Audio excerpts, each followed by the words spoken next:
Hello and welcome to Super Critics, presented by Barstool Sports. I am your host, Robbie Fox, and alongside Chris Klemmer, we will be watching, ranking, and reviewing just about every comic book or superhero movie out there. Today, we will be talking about Masters of the Universe 1987, excuse me, I'm getting ahead of myself, with Large. Now, this isn't necessarily a comic book superhero. We went back and forth on it. A lot of the original figures came with comic strips. I thought it was at least on the line enough to add it to the list. Also had a comic series with DC shortly after the figures came out. It definitely has comic book ties, and it felt relevant. It's comic booky. Would you say the same, Large?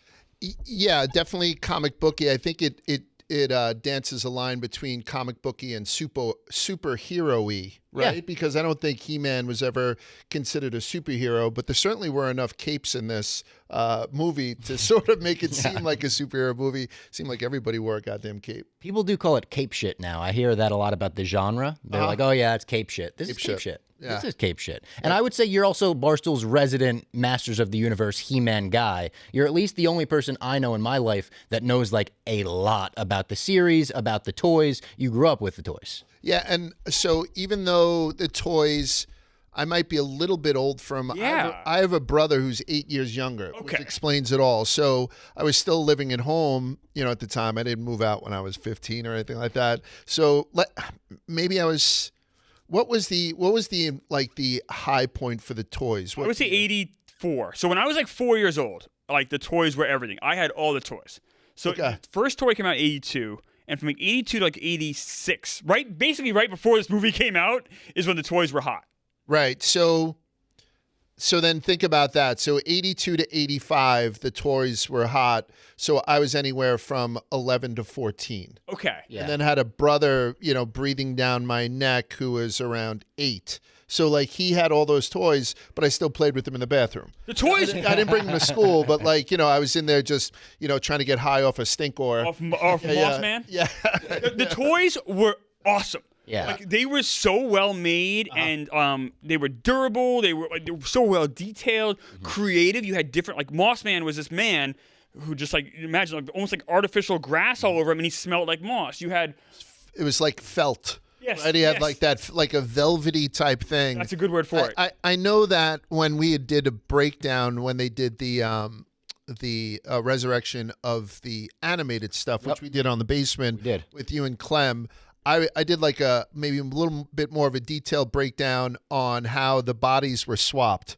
So Fisto was just a different cod piece. Then it was a mix and match thing, and then obviously different heads. And I thought it was an elite toy at the time. There's an older cartoon called the Silverhawks that nobody knows about, and those were like sleek Silver Surfer-ish toys. I remember loving those. You know what I judge it by? I buy stuff late at night on TikTok all the time. We've had this conversation, Robbie, and I buy stupid stuff. And every now and again, like Lion-O's sword or the He-Man sword or Gandalf's staff or the shards of Narsil or something are on sale. And I'm always tempted to pull the trigger on them because I love knives and swords, but they're all like $250. They are a little bit more priced out, even for a chemically induced 3 o'clock in the morning buy on TikTok. But it just brings back memories because He-Man's sword is very, very iconic. The way it gets fat right above the handle. It doesn't make much sense, to be quite honest with you, the sword. So every time I think about the show, the cartoon, or the dolls, I always have a pleasant recollection of it. But then you ask me about the movie, this one in particular, and that it broke it. This is something that almost, how sometimes when people do reinventions of movie franchise, it's we don't count that Fantastic Four. Yeah. I think this is that. This is that terrible Fantastic Four that nobody wants to admit was ever made. Was this something you guys were excited about when it was coming out, though? When you hear there's a Masters of the Universe movie, Dolph Lundgren's going to be in it, is that something where you're like, oh my God, we have to see this summer, or whenever it came out? I was excited. I was 7. I was excited. Then I saw it. I was not excited. I was not happy with it. I was 16, and I was excited to see Dolph Lundgren. Yeah, he was obviously the name after Rocky. It wasn't I have to see another Frank Langella film. No disrespect to Frank Langella, and Courteney Cox wasn't Courteney Cox yet. She wasn't even on Family Ties yet. Yeah, she did the Bruce Springsteen video. I was trying to explain to him like what a big deal it was. That was a gigantic deal. Like everyone knew Courteney Cox's face. You didn't know her name yet, but that's the girl that Springsteen brought up with her in that video. Yeah. That video was played nonstop. That was and she was the All-American girl. Like he pulled her up because she was like an All-American girl. So she appealed to adults and kids alike, right? It wasn't like a Samantha Fox, which I love, but my mom didn't. Right. You know, it's like one of those things. So she did have a broader appeal, but she certainly, and you can tell when they do the opening credits, it's and Courteney Cox sort of, you know, like she's thrown in there. Where I think now in retrospect, she's probably the biggest star. Oh, you know, easily. In that thing. Yeah, right. Yeah. She's obviously had a much bigger career than everyone there. I mean, even like Frank Langella, who's been nominated for Oscars and stuff. Like Courteney Cox has had a bigger career. Yeah. I just saw her in Scream 7. Yes, as did I. And it was awful, but you know, she did an okay job. Yeah, it's all right. It was better than this. Yeah. So, this movie's bad. So yeah. I don't quite understand. I don't know how bad this is. I'd say this is a weird movie in that it basically expects you to know everything about He-Man before you go in. This is almost like, it feels like He-Man Part 5. Like, there is no explanation of who He-Man is, why he's doing the things he's doing, why any of them are doing the things they're doing. Him and Skeletor as, like, arch nemesis or, you know, to take over Eternia. There's no explanation of anything in this movie. To the point where I almost appreciated that it was so bizarre. I guess, yeah, it doesn't bore you with an origin story. You hit the ground running, but it almost like you need some kind of origin for He-Man because they never give you a reason to care about him in the movie. You don't really, honestly, I watched the whole movie. I don't know a lot about like who he is as a character, what his personality's like, what he stands for. Like, he's kind of like, it reminded me of Last Action Hero a little bit in that, like, it's him dropped into Earth, and I didn't know it was going to take place on Earth either. And he feels just like a character to the rest of the normal humans in the movie. You know what I mean? It's too over the top. It's too larger than life. And Dolph Lundgren obviously doesn't have the acting chops to like really give this, like, sink his teeth into this. It's a lot of like bad ADR that reminds me of The Room, where like his mouth isn't lining up with what he's saying, and they probably did everything afterwards. It wasn't well made. No, this is not a well made. It wasn't boring. It's fast paced enough where like I wasn't, and it's an hour 45 about like I wasn't bored.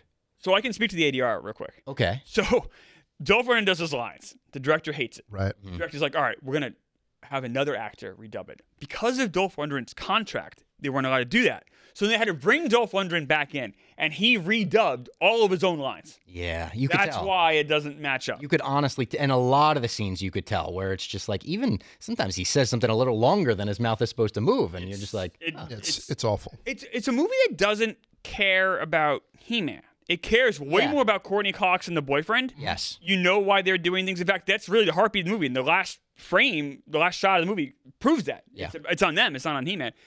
He-Man almost is like a necessary evil. It's like, all right, I guess we'll have the He-Man stuff, but I don't really care about He-Man.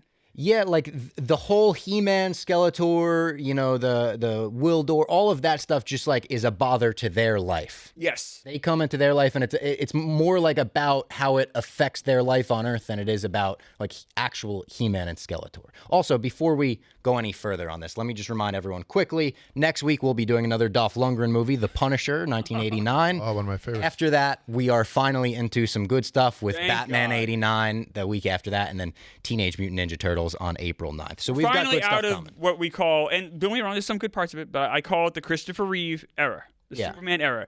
After Punisher, we're out of it. We're officially into the Burton Batman era of the 90s. And it even goes beyond Burton because it goes to the Shoemaker movies, whatever. But like, we're out of this era very soon. Just bear with us here. Thank God. It's been a journey. We mentioned last week, crawling through the tunnel of shit, Andy Dufresne style. It's definitely a bit of that. And, it's a shame and Lundgren being the final, it's a twofer for Dolph to end it. Double Dolph.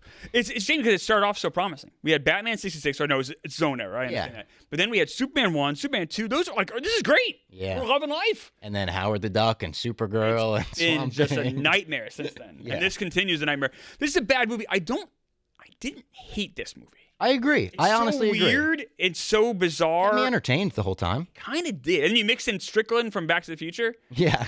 Popping up. And I'm like, this is just a strange fucking movie. Yeah, very strange. And I don't like that it took place on Earth. Masters of the Universe as a franchise is such a bright, colorful, superhero-y type thing, that there were even some things where like the villains, that the kind of the henchmen villains, the bounty hunters, if you will, they introduce them almost like the bounty hunters in Empire Strikes Back. Do they look great? No, but at least they all have a very unique look where it's like, I know it's to sell toys, but there's a guy with an eye patch and there's a beast man and all that. Yeah. I think they also ran out of money too. So and I think they knew budgetarily, if that's a word, that filming it in Eternia, because the sound stage for Castle Grayskull was 2 sound stages combined. So it was one of the bigger sound stages in Hollywood at the time.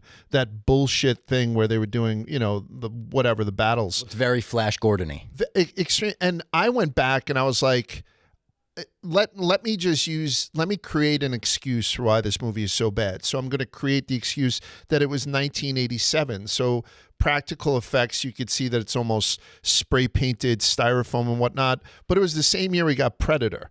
Yeah. You know what I mean? So I'm trying to, we got RoboCop that year. And RoboCop has a kitschiness to it too. And you know what? Predator had a comic book ongoing series for a long time, movies and stuff like that, but I don't consider it in the genre. Yeah. Right? Like I consider, Predator kind of have its own type thing with other sci-fi adventure hero movies. It's still heroic, but there is no I don't believe that there is an excuse for this. I think they made definitive decisions before they made this movie to depart from the comic, and I think that was wrong. Yeah. I think I walked out of there, I was like, where the fuck is Battle Cat? Like, where's Orko? Why am I talked about? Like, I don't know a lot about this, but a lot of the characters you taught us about are just not in this at all. Orko and Battle Cat are major parts of He-Man. Yeah. And they instead give us this Gwildor, Billy Barty character, and like that's not He-Man. That's not the He-Man we know. It doesn't. And they went a little. Listen. He-Man needs bangs. Like, I don't know. I need bangs on my He-Man. And this guy needs a silly haircut. Yeah, this thing, it's too sexy. And I was like, did they go goth? But no, it wasn't goth, even though it was like a lot darker. But even the run-up to the first introduction to being inside of Castle Grayskull, it was like a painted picture of Castle Grayskull. Matte paintings, yeah. I actually didn't hate the matte painting use. I don't know. It reminded me of a school play. Okay, it reminded me of a school play. Like it didn't reset my my expectations. It actually lowered the bar for what I was about to go through. I could see that. Well, I was going to say too, for like the villains, when you put them in the Earth environment, which again they probably had to for budget reasons. It makes them look so much goofier. It makes them look like they're in costumes rather than if they're in Eternia and they're in a crazy background. At least it looks feels more like lived in. Fitting. Right. Yes. Yeah. So this was done on the cheap. So we talked about this a little last week with Globus Golan. Yeah. And these are these producers that ran a movie company called Canon. And we talked about Canon. Canon made a lot of their money with a movie called Cobra. Remember with Stallone? Oh, Nino Cobretti? Crime is a disease and I'm the cure as he's chewing on a fucking... I bought the knife from Nino. Yeah, remember the knife? The guy pulls it out? Yeah. It had almost like the brass knuckles with the spikes on it. I bought that at Caesars Bay Bazaar after I went to go see Cobra in the movie theaters. Sylvester Stallone's dark sunglasses, open leather jacket, white tank. Yeah, I think I remember that fucking movie. So Cobra was a big hit. So Canon made their bones on making cheap, shitty like Death Wish sequels and like kind of just movies on the cheap. They made Cobra. Cobra was a giant movie. Yes. A blockbuster. Mm-hmm. They used that money like, all right, now we're going to try to elevate ourselves. But unfortunately, the money only goes so far. They made Superman 4, which they made on the cheap, ran out of money. They made this. This movie ran out of money so bad that, the final scene with Superman fighting with Skeletor and it all kind of goes dark. He-Man. I'm sorry. He-Man fighting Skeletor and it all kind of goes dark. Yeah. That actually was paid for out of the director's own pocket. Yeah. Whoa. Because they lost so much money with this movie. One of my notes was I actually didn't hate that. The weird, like, the one light in the background of the fight that's kind of shining through them and it's all giving they the could red lighting. afford. It didn't look horrible to me. It was basically almost like a closed set because they couldn't afford to crew people. Now that makes so much more sense. And like this was done once again, and because they did these movies in the cheap, because you can't really half-ass a superhero movie, which we're gonna find out doing this. Superman 4 and Master Universe both were bombs, and it really kind of was the beginning of the end for Canon. Canon never tried to do these big movies again. They ended up running out of money, and by the mid-'90s, Canon no longer existed. And Globus and Gallon moved on to not being movie producers anymore. So this Menachem Golan? Wasn't his name like Menachem Golan? It's Yaram Globus and Menahem Golan? Yeah, but yeah. But they were like Eternia names. I could tell you right now, before the movie starts, too, just to show the impending doom, it says the Gary Goddard film. Gary Goddard film, yeah. Like, I don't, and it's like, why would that fucking matter? And then obviously our view is, 2020 now, but the guy never had anything to his name except for, that was his first, I think it might have been his directorial debut on the big screen. The last movie he ever, and then he had all the sexual. Yeah, let's talk Gary Goddard for a second. Yeah, Gary Goddard was Gary Goddard had an interesting career. So Gary Goddard directs this movie. Then he ends up going into the theme park business. And Universal Studios, he basically was the guy that designed almost all of the Universal Studios. He was wildly successful. Every superhero movie, every superhero ride you went on, there's a good chance he did. Had some backstory too. So he was one of the real fingerprints on all these Universal Studios, theme parks. People start saying, you know what, this Gary Goddard guy, the Me Too stuff, this guy's got kind of a weird thing. He always had boys around him. Mm-hmm. He'd always be traveling like a pack of boys. A number of men, including Anthony Edwards from ER, have come out and said this guy sexually assaulted me when I was. This came out. You're saying Me Too, like kind of fairly recently, 10 years ago. I think 1999. The first guy, Brian Claflin, came out and said that he was sexually assaulted by him. But he still kept his job with still doing the Universal Studios parks. Oh my God! The Anthony Edwards stuff wasn't until like 2017. Yeah, oh my God. Said like him and another guy. I think Anthony Edwards was like 12 at the time too. Yes. So and there are picture him as a kid. And this has been corroborated by other people. This is really the only movie this guy ever did. It was movies and then exclusively Universal. Once he got into Universal, he focused on that. He did a Bo Derek movie. I think he might have been a producer on that though, right? Right. I think he might have, maybe he helped write it too. Yeah. But yes, he was Anthony Edwards. The pieces, if you read it, it is jarring. Hold on, the first guy that said that these kids killed himself too. Yeah, right after he did it. That's the Brian Claflin guy. He was like 17 when he said he got molested by him, and I believe he died of suicide like after he had come clean with it. God, that's so there's awful. a bunch of like shadiness around this dude, and that's the first image that you see. Yeah, so that's that possessory credit, when they put that first one up there, a Gary Goddard film, and like right now, it's like saying, I don't even know, a Woody Allen film. No, people are okay with that. I shouldn't say Woody Allen. Brian Singer, Roman Polanski, Brian Singer, and we're gonna run into the Brian Singer movies. Like, unfortunately, this isn't the last time we're gonna deal with something like this. Yeah. But he worked doing these parks until 2018. That's insane. He's still alive. By the way, Gary Goddard, he's a younger guy when he directed this. Still alive. He's only 71, which you consider this history this guy's had. But he never. I'll say this: he never sued Anthony Edwards. That was in a magazine article. It was like if this was untrue. But there were a number of people who said, "Oh no, I saw some really dark stuff with him and Anthony Edwards." Poor Anthony Edwards, with this guy, and I guess it's a very sad story. Anthony Edwards' mom even was like, "Is this happening to you? I'm hearing these rumors." And Anthony Edwards was so terrified about his career and everything else, he had to tearfully say it's not true to his mom. Ugh.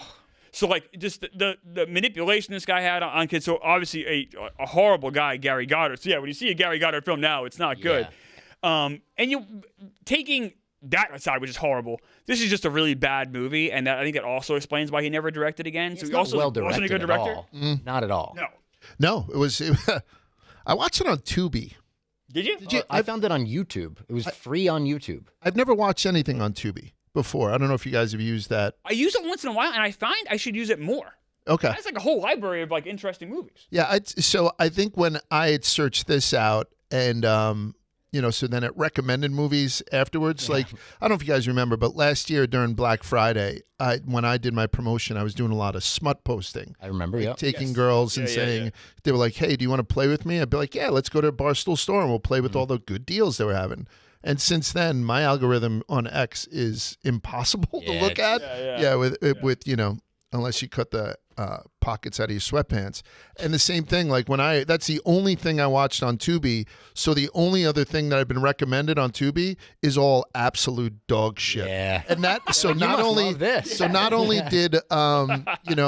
is Gary Goddard ruined and this movie fucking ruined. This movie took down Tubi with it as far as I'm concerned too. You need to watch like 6 really good movies in a row. I do. Yeah. This movie did 17 million at the box office. It was 65 on the year for domestic movies, and it cost 22 to make. So this was $5 million more than Superman 4. Yeah, which is insane. You don't see that on the screen at all. Some of the CGI, like specifically when they're coming out of the portal to Earth, literally looks like stuff that I've seen like editors here at Barstool do as jokes. Like when you take someone's image and then just like drag it and they're barely even moving. Yeah. Like that stuff is so bad. There's a lot of stuff. I mean, when he's on like those hovercrafts and they're like, Skeletor in general. Skeletor looks horrendous in this movie. I kept seeing his nose. I hate seeing his nose. And why did they make him? Why did they make his face white? One of the best parts of Skeletor is that like neon green like skull like is like so striking. Yeah, and the mouth, the interaction between his lips and the lips of the mask was pathetic. Yes, it was. I have worn higher quality stuff to college Halloween parties. Yeah. They did not get that face right at all. Skeletor is such a cool-looking villain to me in the cartoon, and the action figures, of course. He looks so lame in this. I read a few reviews, and a few reviews did compare it to a Halloween costume back in the day, like reviews at the time. I gotta say, and I completely understand. You guys have very valid points here. I kind of didn't hate it. It was so weird, and I also thought Langella gave a really good performance. That this was like by far the best part of the movie. I think I felt like I was watching a Batman 66 villain. I could see he was going all in. Like I felt like he was going all in on it, and I'm like, I kind of appreciate this. I thought the tone was all over the place. I didn't know if I was supposed to be afraid of him. I didn't know if I was supposed to be kind of laughing at some of the like, when he's disintegrating someone. Like even at the end, when he's like on like a parade float. Like when he comes down. That was a toy. Yeah, that was a toy. I guess then shout out for them like including that, but it just looked so silly. A little fan in the back you could like blow in and the fan would go. But I don't know, like Langella, if he would have embraced the campiness of it a little bit more. I can tell you right now, maybe if he would embrace the comedy of it a little bit more. Yeah, isn't he supposed to be laughing like a little shithead who's running away? Yeah, like Raul Julia. When he did Bison or whatever, and he delivered, a couple of hard-ass lines. And I know a lot of people, when they revisit this movie, they do mention Langella says that line, as being a hero, as lonely as being a villain. Yes, and whatnot. It's a good line. It's supposed to really, it is a good line. But I don't know. And his son liked it. That's why he took it. Right. He doesn't have any regrets. I don't think Raul Julia has any. He died. Yeah. Like I think he died before it came out. Yeah, No. The whole thing with Street Fighter is he made it sick. Oh man! And he died like before it came out. Damn. So I don't think he had a ton of regrets. Maybe on his deathbed. And I'd like to think there's an afterlife where he's just regretting it every fucking day. Yeah, he's like, why did I do that? But I don't know. Does De Niro fucking regret Boris and Natasha? You know what I mean? Like, I think more people do than they say publicly. I would think so. Like even like Joseph Gordon-Levitt when he did Cobra Commander. That was my Brooklyn accent, by the way. Yeah, Commander. Everyone kind of does one of these things. A lot of times they say they do it for their kids. Like Bill Murray did the Garfield movie, all that kind of shit. This is kind of in there too. So even though I didn't think Langella's performance was awful, I didn't think he was very good, and I didn't like the outfit that he was in the whole time delivering it. And this isn't a fashion critique. It was embarrassingly bad. I thought the mask was embarrassing. I thought he was the best part of this movie by far. Yeah, no, he was, but that's, he was... It's a low bar. Yeah, it's a nugget in a fucking... I didn't, hate Courteney Cox in this movie. I didn't either. That storyline, again, it wasn't boring. It wasn't, dreadful to watch. It wasn't good. It just never was good. I kind of liked the idea of this, the cosmic key coming down and them not knowing what to do with it. And the kid wants to play it like a synth. He brings it on stage. He's like, I'm going to amp this fucking thing up.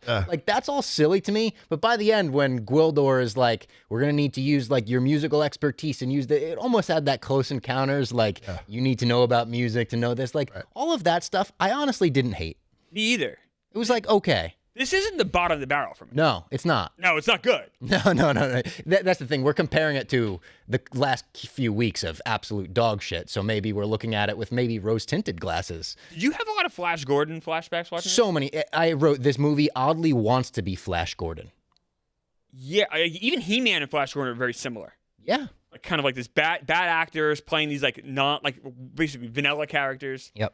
Also, question for both of you: did He-Man shoot ever? No. Is he shooting blasters? Never the had whole a movie? gun. I'm like, he's a sword guy. He's never used his sword in the cartoon. He never used his sword. He's never struck anybody with his sword. They couldn't. Like, that was the Didn't want tenet, to, yeah. right? Yeah, like so he'd always You have to like kind of hit throw them, like push yeah, Or like or use the hit a sword as boulder. defense, right? Like he could stop something. Yeah, and then the boulders would jump down and like block the bad guys Yeah. and stuff. But it wasn't. And then to my point is, if they're going to break away from that, break away from the innocence of not being able to strike somebody with this badass sword or do anything or shoot somebody, so they're like, listen, we're going to go in a different direction with the movie and we're going to get a little bit more violent. Don't you think they would pop a tit out? It's 1987. And a couple of no. You're not It's popping based on a tit toy. out. It was based on a gonna toy. hit you with the pervert alert on the edit. That's No, you can bonk the hell out of Popping the tit out. bonk the hell out of me, but I'm telling you, Enough tits from Lundgren. 1987. Or his Twitter now. yeah, maybe that's my Twitter. I can tell you what, 1987 me wanted one. That's what I'm telling you. Turns that whole fucking thing around. It was crazy that Strickland said shit twice. True. I was like, oh, fuck, really? Yeah. He said shit. Because So that didn't make you clutch your fucking pearls, but a tit would? it did make me clutch my pearls. I was shocked. It They is. had Masters of the shit Universe. In a Masters of the Universe movie? Yeah. You're not going to pop a tit out in this. That's a crazy take. 1987, you're allowed pop I tits was... out. No, That's why you guys are fucking ruined, by the way. that much different than listen, I'm Swamp starting to Thing, but, fucking like- rant. Let me finish it. That's why you're fucking ruined. You can't have a superhero movie where somebody pops a tit out and all of a sudden, oh, this can't be fucking done. Think about the children. Fuck you. Deadpool's an R-rated movie for a fucking reason. We want that.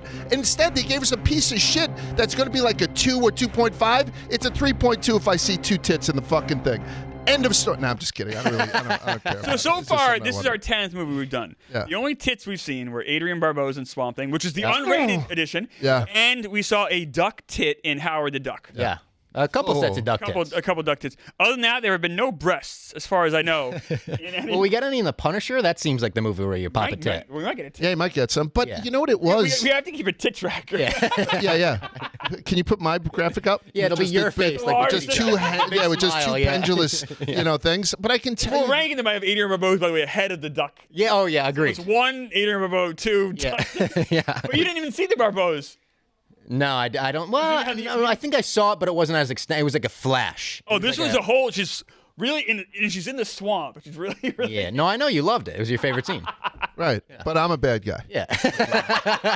This guy seeked out the unrated version to see the I tits. did not. It was all that was offered. I can prove it. I have the four. I buy them. I like the physical copy, so I don't watch them and I try to buy them. I'm not buying Punisher though because it's too expensive because it's not an American release. Yeah. So, but I usually buy the physical copies, and this only had the director's cut available, so I had to watch Adrian.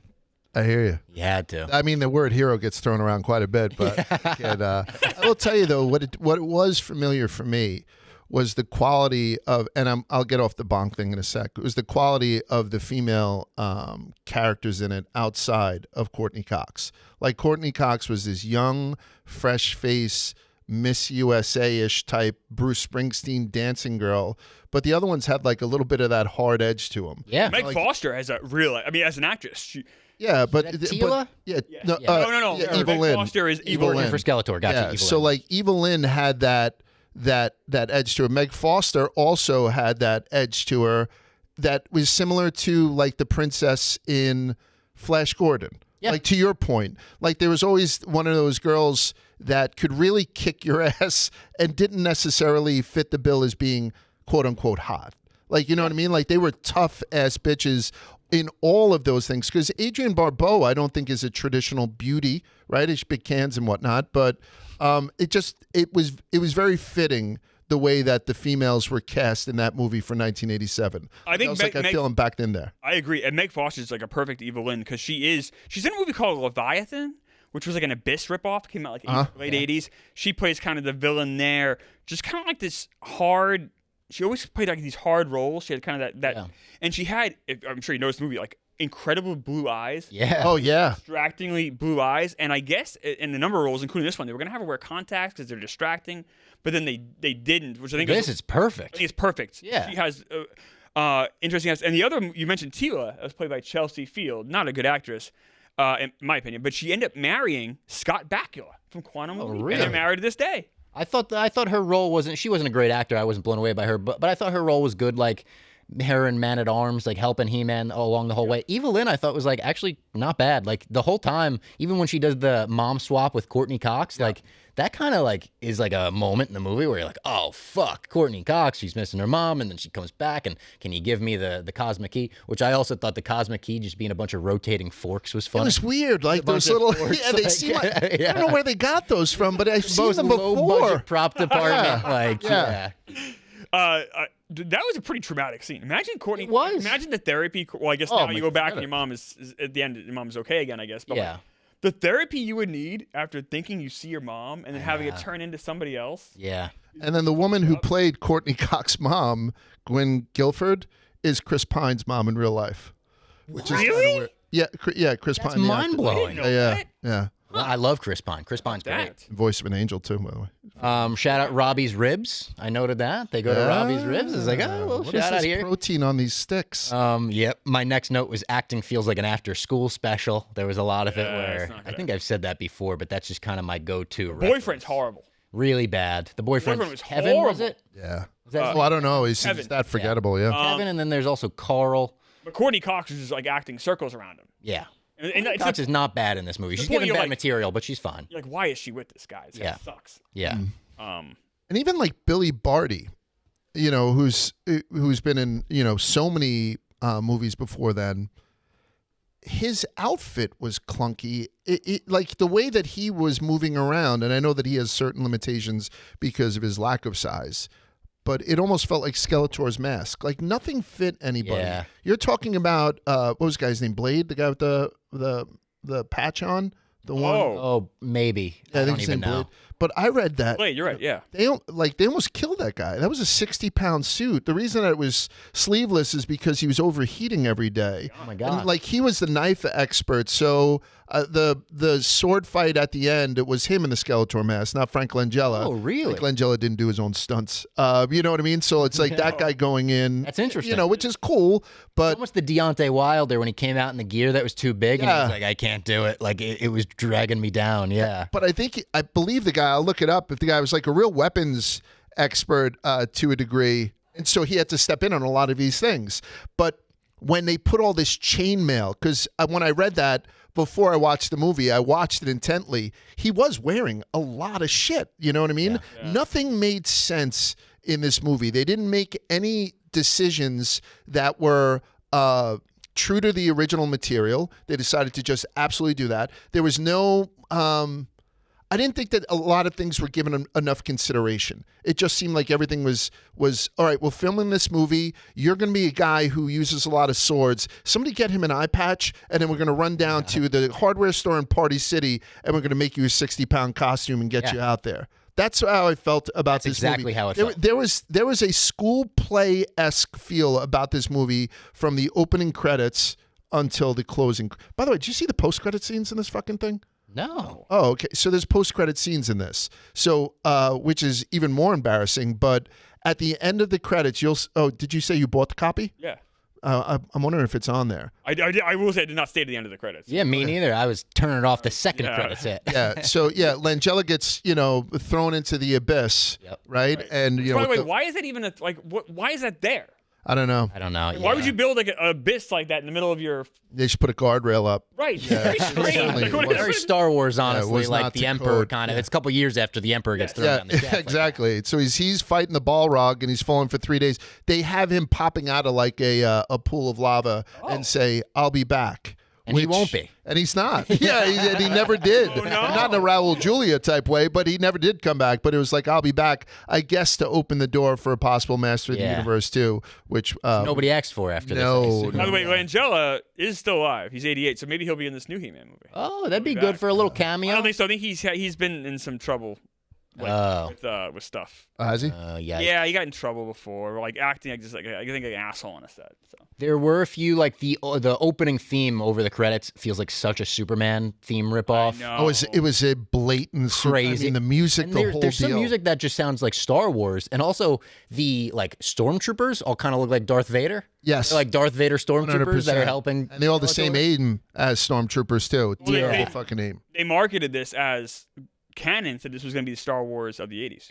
Oh, God. It's not even. Not even. I mean, school play is a good way to put it. There are a lot of school play qualities in this movie. There's also, like, random moments where when they hit the purple haze needle drop in the music store, I was like, this really works. Like, this is kind of cool. Like, I'm down for the purple haze. I was shocked when I heard that. You get that? You get a little Dear Mr. Fantasy? That had me listening to traffic on the way to work today. Yeah. Like, Canon is so cheap. They paid money for this? I know. Like, I was shocked. Didn't hate the music store scenes. Like, there was a couple of those where they were okay. It made me laugh when the music shop guy gets the cosmic key and goes, I've seen these before. They're Japanese, I think. Yeah. Like, he just acts like he knows what he's talking about. Timu John Cryer too. Like he's one of those quirky guys. We had John Cryer in our last movie. John Cryer in the last one, yeah. They're He had a lot of absolutely trying to flair do on that. his vest and whatnot. I hated him. Where are we with this? It's pretty low. I'm giving this 2 stars. Wow. Which is exactly what I gave Flash Gordon. And I'm ranking this right above Flash Gordon on my list. I thought this was a much more watchable movie. Flash Gordon did have moments of just like, I don't even know what's going on. This didn't necessarily have that for me. So it'll be 6th on my overall list of 10 right now. Yeah, I'm ranking it above Flash Gordon, Supergirl, Howard the Duck, and Swamp Thing. Okay, I am giving this a 1.5 stars. I have this, I guess, 7th. So I have it. There's this Superman 1, Superman 2, Batman 66, Superman 3. I have this below Howard the Duck. Okay. And I have this right below Swamp Thing. Wow. You liked both of those a lot more than me. But this honestly, this could be I feel like I've given every fucking movie in the show a 1.5 stars because all the movies suck. A lot of mine are 1.5 stars, 1 star, 2 stars. Like, yeah. I have this ahead of Superman 4, I think pretty clearly. I have this ahead of Flash Gordon, like I think by quite a bit, and I have this ahead of Supergirl by a lot. This was so similar to me. My first viewing experience was so similar to Flash Gordon that it's like neck and neck with that for me. I think this one's a little bit better because I understood it a little bit. That's what I mean. I think there's like a could better at least version. Relate to like Courtney Cox a little bit, at least as a human being. We don't get the Queen music. And you lose. That's the number one thing pushing Flash Gordon up is the Queen. I think Flash Gordon is better to watch a little high. Like, I don't think this gives you, but at least that Flash, you know, and it's original Flash, it's not, hey, let's try and do Superman music and whatnot. Yep. So outside of like a couple of random songs, this didn't provide me. I feel like this at least told like a story that I agree with that. Flash Gordon, there's like long stretches of it where he's tied up in like a BDSM thing, and it's like, what am I even watching? That was fun for me to be like, I was high and be like, what am I watching? But this felt like more of a movie. It's not at much. Least had some semblance of a story, and that's very loose. Yes. Compared, what do you use? 1 to 5. What do you give this? You can use halves. Yeah, I don't know, and you'll have to excuse my hesitancy because I'm trying to think that if I was to give this a 2, and somebody was to go see, like if you were to go see a 2, I'd be like, yeah, let's see what you think about it. It's not there for me. No, that's kind of why I gave Superman 3 2 stars. Yeah, I feel like this is below that. Yeah, and then I'm wondering if I can go. I don't think it deserves to go below a 1 because I did have a certain degree of nostalgia with this. That would be, you know, just kind of because I was older than you when I saw it, so I have a different memory of this than you. So I think I'd probably go 1.5. Yeah. I think I'd be comfortable giving this thing 1.5, but I don't know. Like as the resurrection of the franchise is coming back with the live action movie, and I don't know if they're going to do another animated series. I hope they do.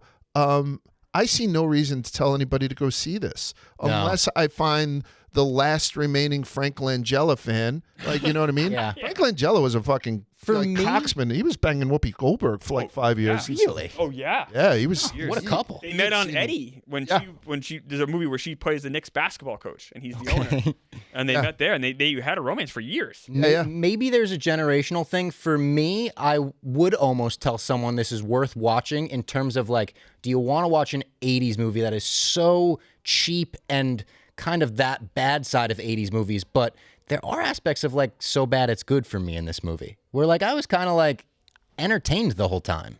If the so bad it's good argument was to come into my mind, I would probably put Flash Gordon above this. Just because Flash Gordon was kind of trippy for me. For me, they're like this. They're so similar. Like this one, like Gwildor is like, what a weird, like him coming out in the sunglasses. Yeah, and there's some like E.T. at one point. Yeah, kind of like there's like some like they're trying to Orko. make him Yoda. Yeah, a little bit. Why not make him, or why not just keep Orko? Like, and I can tell you, Billy, I know why, because they said it was too expensive. They got to make him have him float. float. Yeah, but I mean, you just put him in an old Jawa, like, you know, somebody had said that. You know, Cooler costume. The like wizard hat and the shadowy faces. Yeah, and, like and it Billy looks like Barty the could still Leprechaun. do it. Yeah, He does. and you know, and it's magic. Before the Leprechaun, to be I know, fair. but Yeah. But if Orko all of a sudden had some sort of magic and was also an engineer and had this crazy little synthesizer, I think it still doesn't destroy. It couldn't possibly destroy the movie. I think you had mentioned it, Chris, that one of the bright spots was Tolkien.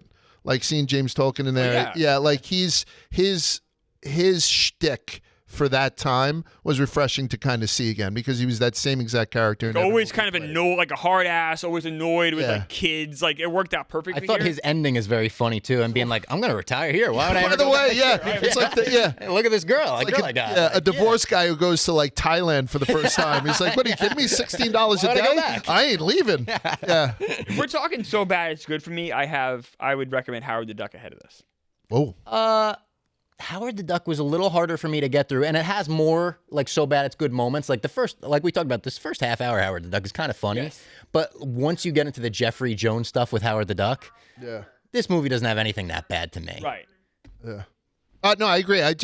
Now I'm trying to go back in my head. I was about to Google Howard the Duck soundtrack because I remember the theme song, Howard the Duck. Na, na, way na, to na, na, conceal na. it. That's kind of a jam. That gets stuck in my head since I've seen the movie. I haven't seen the movie in decades, and good I still song. have Howard the Duck. So I'm wondering if they kind of did that. That song's better than any of those Diane Warren bullshit Oscar songs. No, I know. Not as good as I what's Don't Want to up? Miss a Thing. What's But up? Yeah, so I think 1.5 is a sweet spot for me. So another miss for us here. another missing on my list. I'm trying not to rank all of these the same, but I do have Superman 3, Superman 4.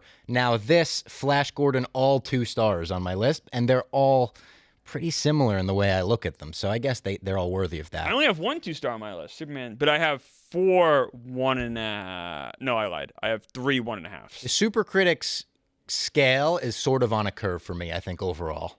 Why? I think I'm generally about a star or maybe You're more half a positive star positive than you. So do you guys keep in consideration, though, the apples to apples comparison after so much time has gone by? Like, do you ding these guys for technology that you're going to see once you kind of get up to Avengers Endgame that just didn't exist at that time? Because that's unfair as well. To be fair, honestly, I agree. I'm trying to be fair with it. I will say the best technology we've seen so far was in Superman 1 and 2, which is 10 years before this movie came out. Yeah. So, like, so far we haven't seen a real technology thing, and I'm usually pretty forgiving with that stuff. I honestly think that Marvel CGI stuff is kind of dog shit. So, like, if anything, like, I'm not too impressed with too much of it. I think that sloppy CGI green screen stuff doesn't really work for me anyway.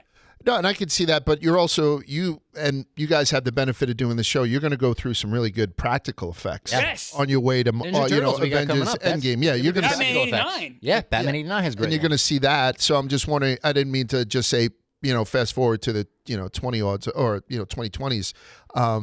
But I think you're going to get some really cool shit Try to keep it in compared mind. to this, Even Batman 66, I'm higher on than you, but like I contemplated giving that 5 stars. It's like almost a perfect movie for me. But I was like, but there's Batman movies I like better than it. So I can't say that's. And I love that, and I gave it 3.5 stars. Like, and we both were raved about it. I went 4.5 on that. Yeah, I'm a like- huge Batman. See, so that's what I mean. So, and I don't mean to question it then, but did you like it that much and you only gave it 3.5 stars? What was the knock for it? So the knock is the criminals didn't get enough time. I feel like, because it's focused on 4 criminals for that Batman. I love the show, and I feel like it didn't quite capture the magic of the show because it couldn't spend enough time with an individual villain. And it also it's just kind of it's a fun comedy, but to me, it's not elevated. Like, for me, a 4-star movie is a great movie. I have a hard time saying it's a great movie.